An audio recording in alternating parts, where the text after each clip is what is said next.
Mr. President, distinguished colleagues, the third order of the day is the second reading of the Chartered Institute of Petroleum and Gas Engineers of Nigeria Establishment Bill 2024 SB 359. Distinguished senators will recall that the bill was read for the first time in this hallowed chamber on Thursday, 22nd February 2024. Mr. President, you may wish to invite most distinguished Senator Jonah Williams Etten to move the motion for the bill to be read a second time. Former Speaker Cross Rivers Petroleum Upstream, Senator Etten Williams, you have the floor. The floor is laid to you to move your motion for the second reading of your bill. Thank you, Mr. President. I move to lead the debate on the bill for an act to establish the Chartered Institute of Petroleum and Gas Engineers of Nigeria 2024 SB 359. Mr. President, distinguished colleagues, it is with utmost pleasure that I rise to lead the debate on the general principle of the bill for an act to establish the Chartered Institute of Petroleum and Gas Engineers of Nigeria and for related matters. This bill was read for the first time in these hallowed chambers on Thursday, 22nd February 2024. The bill seeks to provide for the establishment of the Chartered Institute of Petroleum and Gas Engineers of Nigeria to act as a professional body to regulate, control, and determine the standard of knowledge to be attained by those seeking to become chartered petroleum and gas engineers.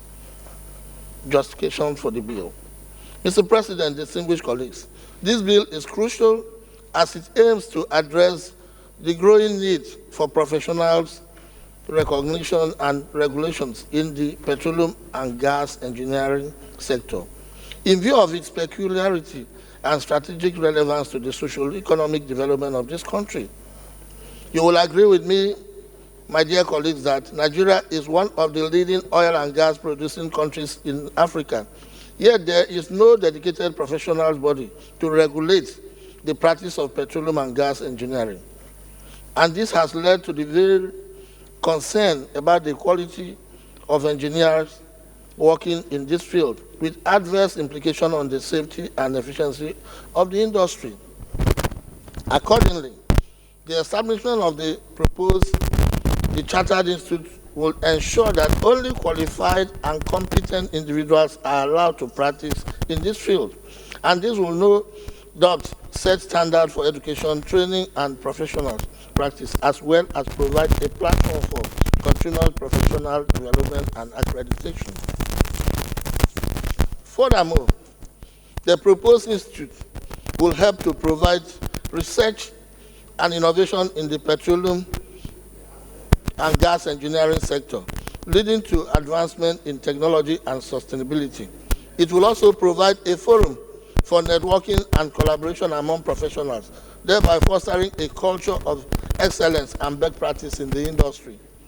Objective of the bill. Mr. President, my distinguished colleagues, the objective of this bill, among others, are to determine what standard of knowledge and skills to be attained by persons seeking to become members of the petroleum and gas engineering profession, and raise those standards as circumstances may permit.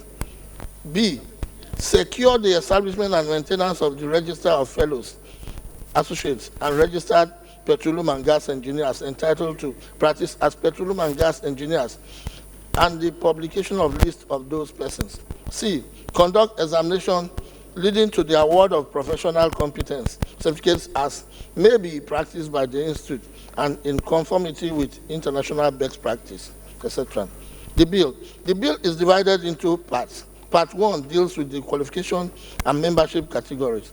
Part 2 deals with the qualification and tenure of office of members of the council, while Part 3 deals with the supplementary provisions relating to the disciplinary tribunals and investigating panel. In conclusion, sir, Mr. President, distinguished colleagues, the establishment of the Chartered Institute of Petroleum and Gas Engineers of Nigeria will enhance professionalism, and competence of petroleum and gas engineers in Nigeria, as well as promote sustainable development in oil and gas industry. On this note, I appeal to all distinguished senators to collectively support the second reading of this bill in order to set the stage for its expeditious passage for the benefits of our country. Mr. President, distinguished colleagues, this bill has no financial implication, as the Institute will rely on subscriptions from its members for their operation. Thank you very much. Thank you, distinguished Senator Ndume.